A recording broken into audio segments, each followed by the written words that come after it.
Hi, I'm Stephen Urban, and welcome to 5 Minutes of Focus, where I go over a single topic in 5 minutes or less to help you unlock your leadership potential. Today we're tackling a vital leadership skill, and that's delivering effective feedback. Did you know that 70% of team engagement depends solely on the manager?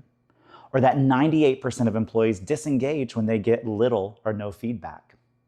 These numbers alone show just how powerful and necessary good feedback from the manager is. Feedback is about guiding people to understand what might be holding them back from their goals or reinforcing that they're on track. Done right, it energizes and engages your team, helping them reach their potential. Effective feedback should be the following: specific, timely, positive and constructive, impact-focused, and encourage two-way dialogue. Over the next few minutes, I want to introduce a 4-step process to make your feedback conversations more impactful. Step 1, state the facts. Start by clarifying the actions or behaviors you have recently observed. Stick to the facts without adding any opinions or judgment. Step 2, discuss intent versus impact. You're going to want to seek to understand the employee's intent behind their actions and compare it to the actual impact that has occurred.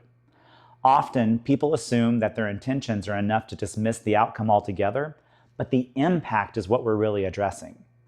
This part of the conversation is going to help them recognize the differences so they can ultimately take responsibility for their actions while committing to a solution moving forward. Step number 3, agree on the solution or the reinforcement. If the feedback is constructive, agree on a specific action or solution to address their behavior. For positive feedback, reinforce what they did well, encouraging them to keep up the good work. And finally, step number 4, set a specific time to follow up and check on progress. This is how you hold people accountable to their commitments. Now, if you're like me, you might need to hear some examples to help you put all of this into perspective. So here are a few ways of how you might give constructive feedback. Remember to start with the facts. I noticed you missed the last 2 project deadlines. Could you walk me through what happened? Then move into intent versus impact. I understand you were aiming to ensure high quality, but your delays impacted the team's overall timeline. Then into solution. Let's find a way to maintain that quality while also meeting deadlines.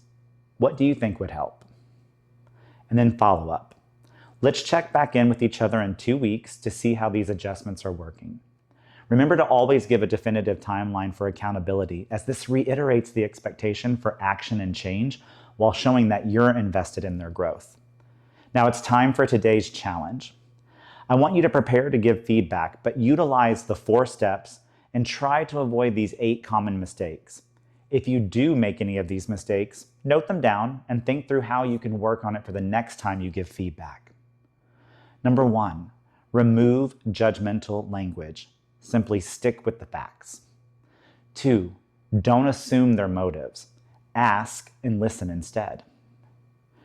Number 3, avoid vague or subjective comments. Be direct. Number 4, don't wait to give feedback. Give it promptly while it's still relevant.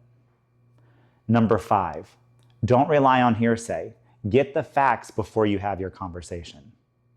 6, avoid the threatening tones. This will create immediate defensiveness and it will break down your open dialogue. Number 7, please do not use the feedback sandwich. This method does not work as it comes off as disingenuous and deteriorates trust. And number 8, don't exaggerate the facts to make a point. Stick to the simple explanation. Now, delivering effective feedback is a skill, and it's going to take some practice. But using these 4 steps and tips will help set a productive, trust-building standard. If you want a deeper dive into this topic, I do offer an interactive course that helps managers master this feedback delivery process. Visit buildyouralliance.com to book a corporate experience information session for this and other leadership courses. Thank you for tuning in to 5 Minutes of Focus today on delivering effective feedback. If you found today's tips helpful, please subscribe to my channel where you can expect new videos every Tuesday and Thursday. Until next time, please remember, Feedback is a skill. Learn from each experience to improve your next conversation.